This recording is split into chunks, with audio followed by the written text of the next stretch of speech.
माँ कहती है सच कभी मरता नहीं। सच 7 तालों में बंद हो तो भी सामने आता है। धरती का सीना चीर कर निकल आता है सच। बचपन से ये बात सुनती आई थी। सच कहना ही सीखा। यहाँ मैं अपनी प्रशंसा नहीं कर रही हूँ या अपनी माँ की बड़ाई नहीं कर रही हूँ, लेकिन मेरी माँ ने मुझे हमेशा सच बोलना सिखाया। सच में एक अजीब ताकत होती है, बहुत बड़ी ताकत होती है। झूठ कहकर आप उस परिस्थिति से बरी हो सकते हैं जो आप फेस नहीं करना चाहते, कि आपको लगता है कि सच कहने से बात बिगड़ जाएगी या फिर आपको बहुत कुछ सुनना पड़ेगा। लेकिन मेरी माँ ने मुझे ये सिखाया कि हमेशा सच कहो। हो सकता है कि सच कहने पे तुम्हें 2 बातें सुननी पड़े, तुम्हें डांट खानी पड़े, लेकिन तुम्हें ये कभी भी अपराध बोध नहीं होगा आगे जाके कि तुमने झूठ बोला। और दूसरी बात, आपको ये याद नहीं रखना पड़ेगा आगे कि आपने उस वक्त क्या झूठ बोला था। तो ये बात भी मैंने काट मार ली अपनी पल्लू से। और शायद इसे आप मेरी बुरी आदत समझेंगे, लेकिन मुझे नहीं लगती ये बुरी आदत, सच बोलने की आदत। लेकिन कहीं कहीं पे ये बहुत ख़राब होती है आदत, कुछ लोगों के लिए जिनके लिए झूठ ही सब कुछ है और सच का सामना वो कर नहीं पाते।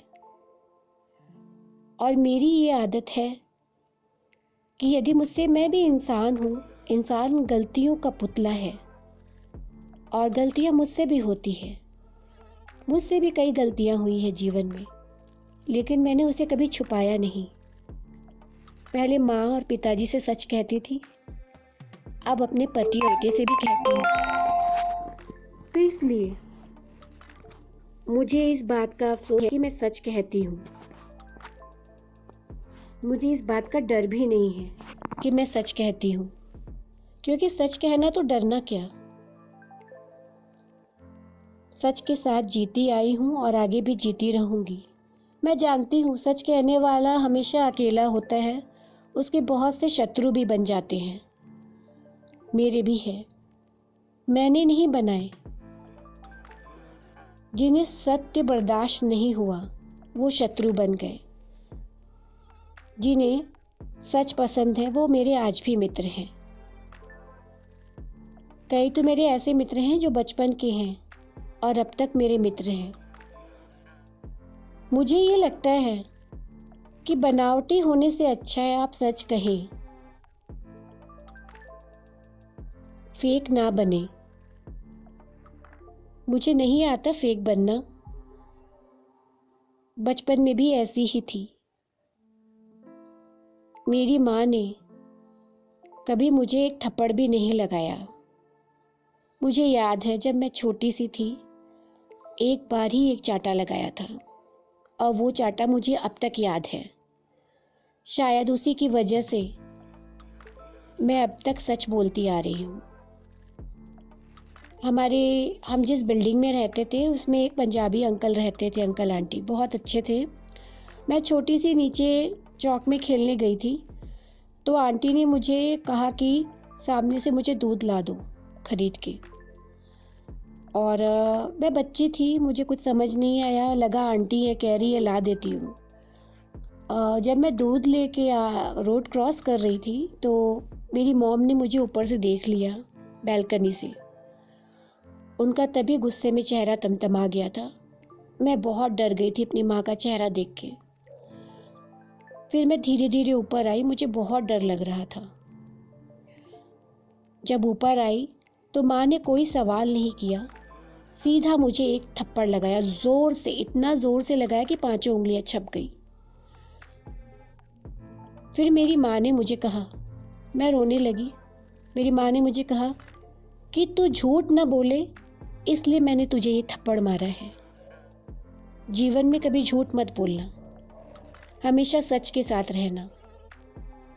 और तूने जो अभी किया वो तुझे नहीं करना चाहिए था।